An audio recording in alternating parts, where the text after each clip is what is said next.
Hello class 7th, मैं आपकी teacher Devendra Kaur. आज हम चैप्टर नंबर 15 लाइट रीड करेंगे और इसमें हम देखेंगे light rays, beam of light, ठीक है। और मिरर्स के बारे में पढ़ेंगे, कनकेव और कन्वेक्स मिरर, और लॉज ऑफ रिफ्लेक्शन, रिफ्रैक्शन और लेंसेज के बारे में रीड करेंगे। तो स्टार्ट करते हैं चैप्टर। पहले हम रीड करेंगे कीवर्ड्स। मिरर क्या होता है? जो हमारे घरों में नॉर्मली मिरर लगता है तो वो क्या है? स्मूथ है, हाईली पॉलिश्ड है, रिफ्लेक्टिंग, मतलब जहां पर भी लाइट रिफ्लेक्ट होती है प्लेन स्मूथ सरफेस पे, वो रिफ्लेक्टिंग सरफेस कहलाता है। रियल इमेज क्या होती है? जो हमें स्क्रीन पे नजर आती है वो रियल इमेज होती है। वर्चुअल इमेज क्या होती है? जो हमें स्क्रीन पर नहीं नजर आती वो वर्चुअल इमेज होती है। कन्वर्ज क्या होता है? टू कम क्लोजर, एक दूसरे के पास आ जाना। डाइवर्ज होता है एक दूसरे से दूर भागना, ठीक है। लेंस क्या है? लेंस एक पीस है, ट्रांसपेरेंट, ठीक है। लेंस आपने देखे होंगे, मैग्नीफाइंग लेंस देखा होगा, ट्रांसपेरेंट होता है ना वो, और उसके जो bound by two curve surfaces, दो कर्व सरफेसेस होते हैं। तो लेंसेज को हम प्रॉपर डिफाइन करेंगे जब हम लेंस वाला सेक्शन पढ़ेंगे। इसके बाद आता है dispersion, splitting of white light, मतलब एक व्हाइट लाइट किस तरह से फैलकर 7 कलरों में आ जाती है। तो स्टार्ट करते हैं इस चैप्टर को। Rays and beam of light है जो पहला रीडिंग का पार्ट है। A very narrow path of light described by a straight line. अच्छा, एक बात याद रखना, लाइट जो है हमेशा स्ट्रेट लाइन में ही ट्रेवल करती है, ठीक है। तो line draw in the direction of propagation of light is called the ray of light. A broader bundle of lights, मतलब bundle of lights, जब light rays आ जाती हैं तो वो beam of light बन जाती है।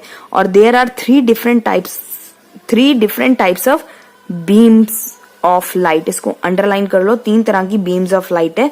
पहली पैरेलल beam of light, ठीक है। पैरेलल का मतलब एक दूसरे के पैरेलल जाएगी। ये रहा एग्जांपल, यहाँ पर ड्रॉ करा गया। अ beam of light consisting of parallel raise, यहाँ पर रेज जो है, लाइट रेज जो है वो पैरेलल हो जाएंगी। The rays of light coming from a far off source such as sun parallel to each other. Divergent beam of light second part है, ठीक है। डाइवर्जेंट के अंदर मतलब डाइवर्ज का हमने ऊपर कीवर्ड्स में जब रीड करा था तो वो ये पढ़ा था एक दूसरे से दूर भागना, तो ये डाइवर्ज का मतलब दूर भाग रही हैं।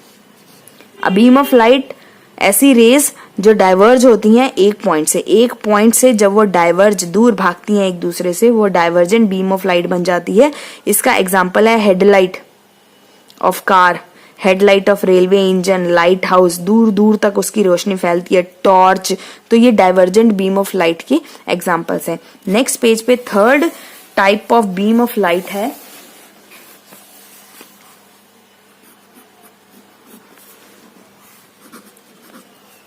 Page 233। A beam of light consisting of rays coming closer to each other, और जब एक दूसरे के पास आ जाएं तो वो कन्वर्जेंट बीम ऑफ लाइट बन जाता है। और ये जो है the beam of light form near by a source of is a convergent beam of light. Light travel in a straight line, ठीक है। लाइट जो है ऑलवेज ट्रेवल करती है एक स्ट्रेट लाइन में, ठीक। Did you observe sunlight coming through a gap in the clouds और a beam of sunlight entering a dark room through a small hole in the window or a ventilator? How does light travel? Light travels in a straight line. इस line को कभी मत भूलना, ठीक है। इसके बाद एक एक्टिविटी करेंगे। देखो, एक बंद कमरे में बैठ जाओ, ठीक है, और जरा सा होल हो उस कमरे के अंदर, तो आप क्या देखोगे? उस होल में से सीधी लाइट आएगी। बादलों में जब सन छुप जाता है, तो जब सन छुप जाता है और बादलों से हल्का सा कहीं पर सन की रोशनी आती है बादलों को चीरते हुए, तो वो सीधा स्ट्रेट लाइन में ट्रेवल करता है। तो यहाँ पर वही लिखा हुआ है। अब ये एक एक्टिविटी हम करेंगे। यहाँ पर a piece of rubber tube ले लो और एक कैंडल ले लो, इस तरह से। अब देखो, उस रबर ट्यूब में हम सीधा देखेंगे तो वो कैंडल की लाइट हमें सीधी नजर आएगी। अगर उस रबर ट्यूब को हम इस तरह से देखेंगे तो वो लाइट ऐसे नहीं घूम कर आएगी हमारे पास।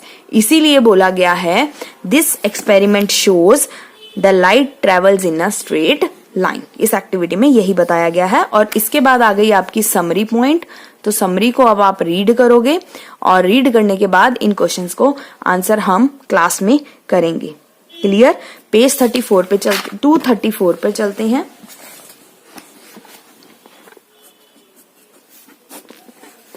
Reflection of light. रिफ्लेक्शन, किसी चीज का रिफ्लेक्शन आना, ठीक है।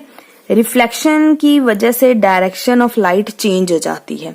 तो when a ray of light falls on किसी भी पॉलिश्ड चीज के ऊपर, सरफेस के ऊपर, जब भी आप लाइट डालोगे तो वो हमेशा रिफ्लेक्ट होगी, मिरर के ऊपर वो रिफ्लेक्ट होगी। The bouncing back of light रे from a smooth polish surface of a mirror is called reflection of light. तो लाइट जो है हमेशा पॉलिश्ड सरफेस पे टकरा कर बाउंस बैक हो जाती है। Different materials reflect light to different extent. हर मटेरियल अलग अलग तरह से लाइट को रिफ्लेक्ट करता है। Silver is the one of the best reflector of light. Underline करते जाओ, मैं जो अंडरलाइन कर रही हूं। जब भी हम अपनी इमेज देखते हैं मिरर के अंदर, वो रिफ्लेक्शन की वजह से ही नजर आती है, क्योंकि उस पर लाइट पड़ती है। लाइट पड़ती है तो तुम्हें अपनी शक्ल तुम्हारे मिरर में नजर आती है। अगर लाइट ही नहीं होगी, लाइट चली जाएगी, तो तुम्हें अपनी शक्ल कैसे नजर आएगी मिरर के ऊपर? तो मिरर पे जब भी तुम्हारी शक्ल, तुम लोग अपने आप को देखते हो, तो वो just because of reflection of light. The surface of clean water. Clean water में भी आपको अपनी नजर आ जाती है शक्ल, कुछ भी नजर आ जाता है, आसमान भी नजर आता है, तो वो सिर्फ रिफ्लेक्शन ऑफ सन की लाइट की वजह से। We all are quite familiar with the mirrors. Mirrors को हम भली भांति जानते हैं। वी यूज मिरर्स, हम अलग अलग तरह के मिरर्स यूज करते हैं और अलग अलग तरह की इमेजेस भी बनती हैं, ठीक है। अब यहाँ पर एक एक्टिविटी है, to show that mirror changes the direction of light falls in it. किस तरह से लाइट जो है अपनी डायरेक्शन चेंज करती है जब मिरर के ऊपर पड़ती है। देखो, एक मिरर ले लो छोटा सा, ठीक है, और अब इसको करना क्या है, सारी विंडोज बंद कर दो, दरवाजे बंद कर दो, लाइट्स ऑफ कर दो। लोकेट करो नैरो बीम ऑफ लाइट। एक जरा सा कुछ बाहर से रोशनी आती हुई रख लो, कुछ ऐसा अपने कमरे में कुछ ऐसी जगह रख लो जहां से रोशनी आए कमरे में। सिर्फ एक ही पॉइंट ऐसा होना चाहिए जहां से रोशनी आए। और फिर क्या करोगे आप, होल्ड द मिरर, उस अपने हाथ में मिरर को लो और इस तरह से उस लाइट को, यहां से रोशनी आई, मिरर को रिफ्लेक्ट करी और दूसरी जगह पर वो रोशनी चली जाएगी। Now move the mirror. फिर उस मिरर को दूसरी डायरेक्शन में रख के देखो, तो रिजल्ट में क्या होगा, जैसे जैसे मिरर को मूव करोगे रिफ्लेक्टेड बीम ऑफ लाइट भी मूव हो जाएगी। एक एक्सपेरिमेंट से हमें ये पता चलता है, the mirror changes the direction. Mirror हमेशा जब भी चेंज करोगे डायरेक्शन, लाइट की डायरेक्शन भी चेंज हो जाएगी। The direction of reflected beam of light changes when the mirror is moved. Reflecting surface, दो तरह के मिरर्स पहले हम मिरर्स के बारे में पढ़ेंगे। तो रिफ्लेक्टिंग सरफेस जो है मिरर्स है। A smooth highly polished reflecting surface is called mirror. Mirror जो है दो तरह के मिरर होते हैं, प्लेन मिरर और कर्व्ड मिरर, ठीक है। हाईली पॉलिश्ड जो हम अपने घरों में देखते हैं वो प्लेन मिरर होता है। कर्व्ड मिरर जो होते हैं वो रिफ्लेक्टिंग कर्व्ड सरफेस, ठीक है। The curved mirror are also called spherical mirrors और parabolic mirrors depending upon their curvature. उनके कर्व के ऊपर डिपेंड है कि वो स्पेरिकल मिरर्स हैं या पैराबोलिक मिरर्स कहलाएंगे। नेक्स्ट पेज पे चलते हैं, पेज 235 पर। अब प्लेन मिरर जो है, स्पेरिकल मिरर या parabolic mirror are shown in below. अब यहाँ पर आप डायग्राम्स देख सकते हो। देखो, ये प्लेन मिरर है, ड्रॉ आप ऐसे करोगे, ये स्पेरिकल मिरर है, ठीक है, ये पैराबोलिक मिरर है। यहाँ पर आप एग्जाम्पल भी देख सकते हो। प्लेन मिरर का एग्जाम्पल ये है जो आप घरों में रेगुलर यूज करते हो, वो प्लेन मिरर होता है। ये स्पेरिकल मिरर है, ठीक है, और ये पैराबोलिक मिरर है। A plain mirror can be obtained by silvering one side of the glass sheet। अगर आप अपने घरों के मिरर को उतार कर देखोगे ना, पीछे जो है मिरर के पीछे सिल्वर पेंट हुआ होता है, ठीक है। A silver side is then coated with a dark paint। फिर सिल्वर के बाद इस तरह से जो है एक डार्क ऑरेंज कलर का भी पेंट होता है, ठीक है। इन एनी मिरर, किसी भी मिरर में silver acts as a reflecting surface, तो वो जो सिल्वर पार्ट होगा वो रिफ्लेक्टिंग सरफेस कहलाएगा। Change in the direction of light by a mirror, कैसे डायरेक्शन चेंज होती है लाइट की by a mirror. When a ray of light falls on a mirror, जब भी कोई रोशनी जो है मिरर के ऊपर आती है वो रिफ्लेक्ट करती है। द रे of light which fall on the smooth polish surface is called incident ray. जो भी रोशनी मिरर के ऊपर जाएगी वो रोशनी जो है, वो रे ऑफ लाइट जो है वो इंसिडेंट रे कहलाएगी। ठीक है, फिर वो रोशनी क्या होगी, वो टकराकर फिर वापस जाएगी, वो कहलाएगी रिफ्लेक्टेड रे ऑफ लाइट। ठीक है, जो रोशनी आप बंद कमरे में एक मिरर लेना, जैसे ही आप टॉर्च की लाइट ऑन करोगे, वो टॉर्च की लाइट जैसे ही मिरर के ऊपर जाएगी, ठीक है, वो मिरर के ऊपर जाएगी, वो कहलाएगी incident ray.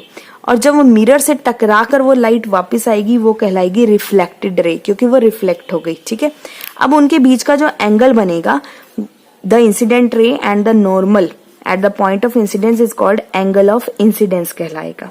The angle between the reflected ray and the normal is called the angle of reflection. इसके बाद हम रीड करेंगे real and virtual images.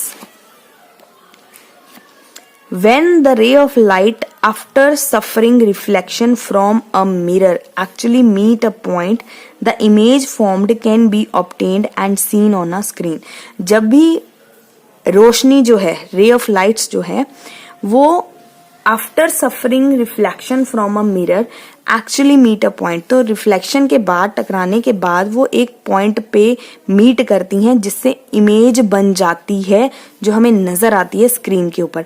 The image which can be obtained on a screen is called, जो हमें screen पे image नजर आती है वो रियल इमेज कहलाती है। रियल क्यों? क्योंकि वो एज इट इज सेम नजर आती है। When the ray of light after suffering reflection from a plane mirror appear to meet a point and the image formed cannot be obtained on a screen and can only be seen into the mirror. The image which can seen only into the mirror but cannot be obtained on a screen is called virtual image. ऐसी image जो mirror में ही नजर आए, seen only in a mirror, जो mirror में नजर आए लेकिन can not obtained on a screen, लेकिन स्क्रीन पर नजर ना आए, वो वर्चुअल इमेज कहलाती है। ठीक है, पेज 236 पे चलेंगे। 236 पर अब आपकी है समरी, लेसन 15 क्लास 7th। ठीक है, इसके बाद आपके हैं क्वेश्चन आंसर। तो इन क्वेश्चन आंसर्स को हम अगेन क्लास में करेंगे और फिर हम रीड करेंगे image formed by a plane mirror.